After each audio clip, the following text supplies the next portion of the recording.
What exactly does it mean for an essay to get a 9 on the IELTS test?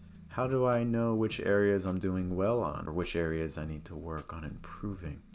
This is Jeff from Fluent American, and I mentioned before I used to be an examiner for the IELTS test. Normally my videos are focused on pronunciation, but this is part of a series where we're going to take a quick look at writing.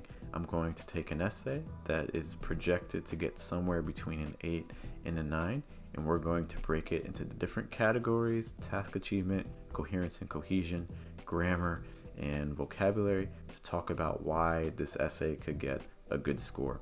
Let's take a look at the actual essay. I'm going to share my screen and let's begin.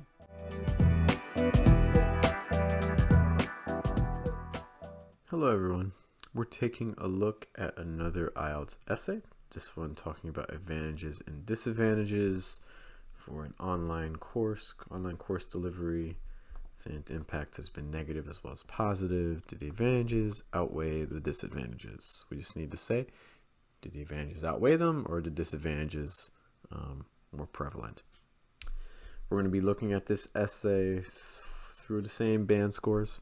The same categories, so task achievement, coherence and cohesion, lexical resource, grammatical range and accuracy. And we're going to be trying to find out why would this essay potentially get a high score. Starting with task achievement. So we need to make sure we fully address the prompt. We have a fully developed position that's clearly in response to the prompt, and it's extended with well-supported main ideas. All these things need to happen. So let's begin by taking a look at the intro. We start off with our hook: learning experience undergone immense changes. As a hook, it's a pretty general statement, not gonna lie. If you do find yourself with a couple extra minutes to spare, I would suggest trying to write a more engaging hook, one that gets the reader interested in the topic while also introducing it and giving you a chance to introduce some style and some specific vocab. But if you're pressed for time, you only have maybe even just a couple seconds to write a quick hook, fine, we can work with this. But ideally, you're able to write something a little bit more engaging. The real thing I'm going to be focusing on is this thesis statement. That last sentence of your intro is your thesis statement, and it states what the essay is going to discuss, ideally in specific detail. So we see negative is going to be about the quality of instruction. So let's give that a highlight.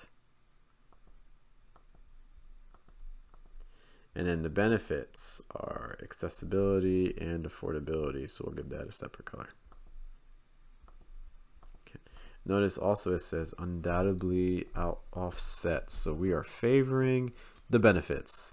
Okay, we don't need a sentence that says this essay strongly believes or I think.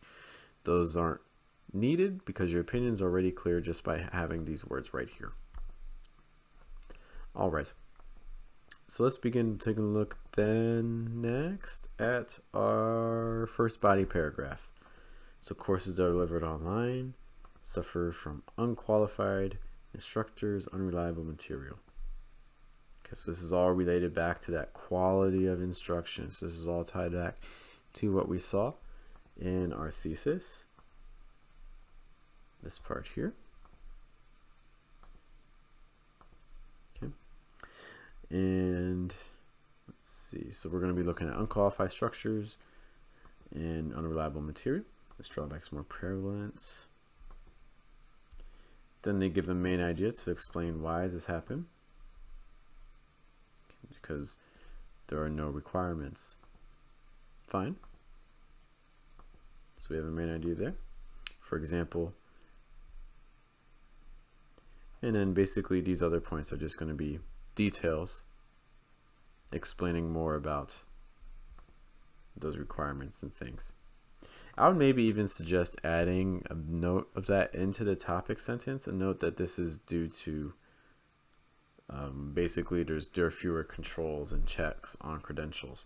So like courses that are delivered online through various platforms sometimes suffer from unqualified instructors, unreliable material, due to insufficient maybe like checks on credentials. This drawback is more prevalent than is the case with in-person courses. And then we talk about those requirements. And then they give more examples about those requirements.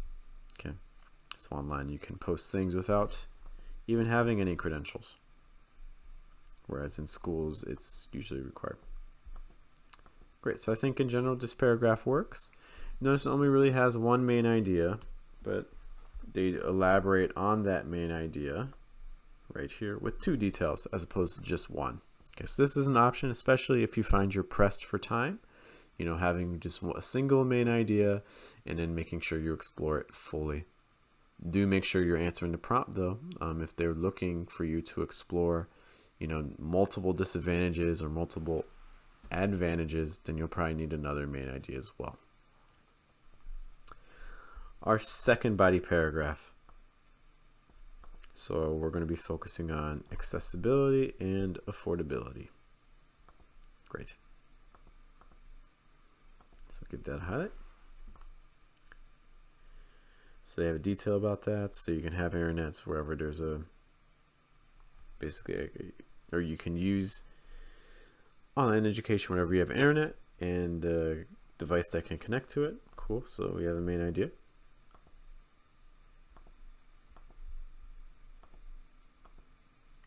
And most cities have it. Cool. So this is all detail. Great. This is detail for our first main idea here. It's the use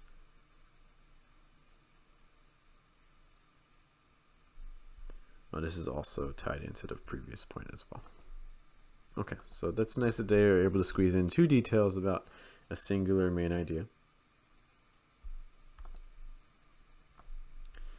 Next, we move on to talk a little bit about affordability. So we introduce another main idea. And all of these points here are talking about that main idea. Great. And then lastly, we end with a conclusion that mentions all the points that we've discussed. So access and cost effectiveness for those advantages, quality for the disadvantage. Okay. I would maybe even consider switching the order just to make it consistent. Talk about the poor quality first, or the poorer quality first, and then the access and cost effectiveness. Since that's the order that you use in your essay, you talk about the quality first, followed by the accessibility and affordability. So I would personally keep that same order, but I think this works as long as those ideas are here. And this is connected to the prompt. We're saying the advantages do outweigh, again, undoubtedly outset. So we're answering the prompt completely. And I like our structure for our body paragraphs. I think gives you a chance to explore your ideas. So I'm okay for a task achievement. I think this could get a pretty good score. All right, let's remove all of our highlights. And we'll take a look at our next category, which is coherence and cohesion. Some points kind of tied into what we mentioned. Okay, so cohesion is such a way it attracts no attention. Managing our paragraphs, making sure our paragraphs are also logical. Let's look at our signal words. What signal words do we see? So we see, for instance, wow, which indicates a contrast.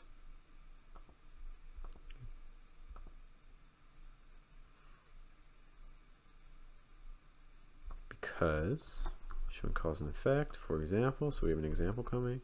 However, showing a contrast. While showing contrast again.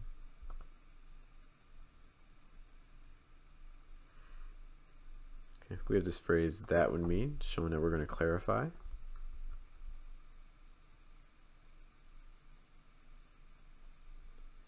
As the result, talking about an effect.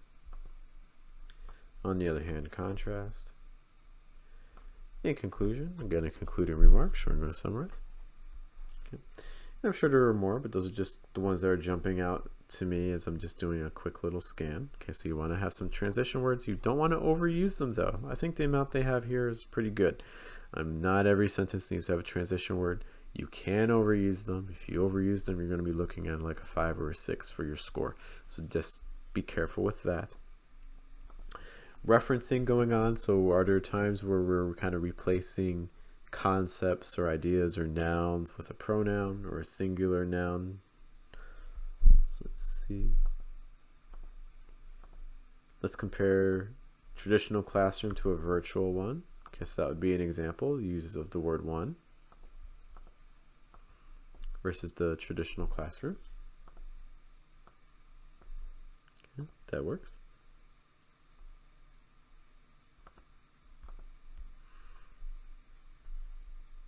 That also, we see that happening also with the change. That change to a virtual classroom. Other places where we see it. We see this drawback, which is in reference to the suffering from the instructors or the materials. Okay, so we have some referencing going on there.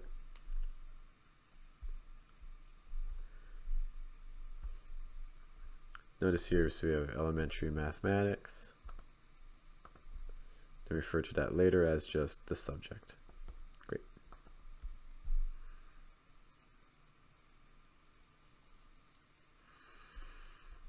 Other referencing we see.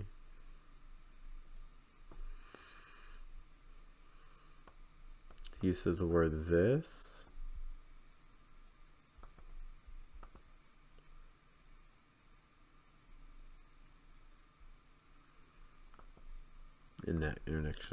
Internet connections are everywhere nowadays.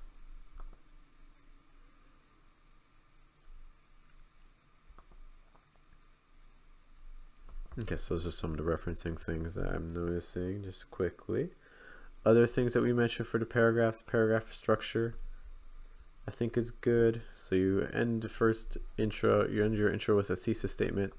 You have your first body paragraph, having a topic sentence followed by a main idea followed by details. Great, that's what we're looking for. Notice our next paragraph starts with while limitations exist. So this is a direct tie-in to the paragraph above it, which I really like. So this sentence here, it's not even a sentence, just little phrase here. Actually, I guess it's a clause, limitation subject. Use this as a verb. So just that little clause there is in reference to this whole clause up here. And that's something you want. If you can tie in your paragraphs, especially your body paragraphs, with each other, that'd be great. It helps give your essay a better sense of progression. Okay, so these limitations that you mentioned earlier, I think that's pretty good. Okay. Other than that, again, just body paragraphs, having top sentence, main ideas, details. Intro has a thesis statement, ideally a hook if you have time.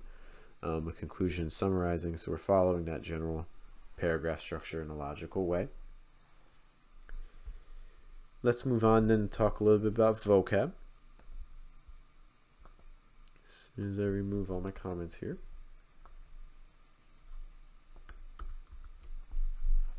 And vocab, lexical resource, wide range, natural, sophisticated. The use of some appropriate idioms and collocations and phrasal verbs is key. You need to show elements of style, but also that you have advanced vocabulary. Also need to control your lexical features. You need to make sure you're using correct words, not words that are almost correct. They need to be exact and precise. Also, of course, watch your spelling. It's very easy to lose points because of spelling, so always double check. Let's identify some of the words I like. I like undergone. I think traditional versus virtual is good. The advent of something, great. Drawback, offset.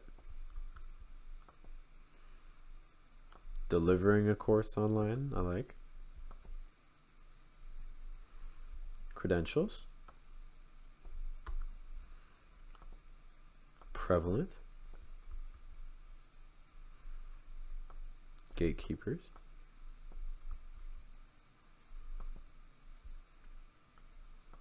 A series of lectures on astrophysics. Limitations. Outweighed. distance learning,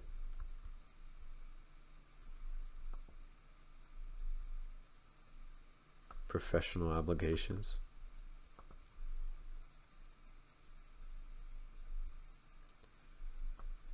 use tuition,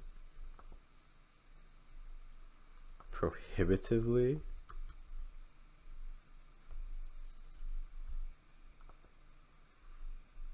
so those are just some of the vocab words I'm seeing. I think those are pretty good and appropriate for the topic. Those are, you want to again have specific vocab. One way to do that is through your use of details to describe your main ideas. Go as specific as you can. I'm not seeing any spelling mistakes. But yeah, these are some of the words that I think can help push you above, say, like a 6 or 7 and get you some of those higher band scores for vocab. Last thing is going to be grammar, wide range of structures, rare minor errors. Okay, so of course we're going to be looking for complex sentences. Let's see where we can identify some complex sentences. This first sentence is relatively simple. A simple subject followed by a verb object. Okay, that's a simple sentence.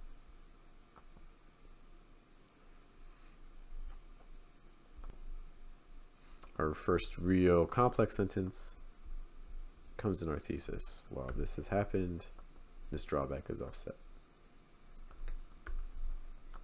Other places, so we have the courses that are delivered online to various platforms. And then we finish with the rest of that sentence. So that's another example of a complex sentence that we have in this essay. Okay, so again, you want to have complex sentences, but as we even see in that intro, not every sentence needs to be complex. It's okay to have sentences that only have one clause. That's perfectly fine. Not every sentence needs to be complex, but you want to have a couple.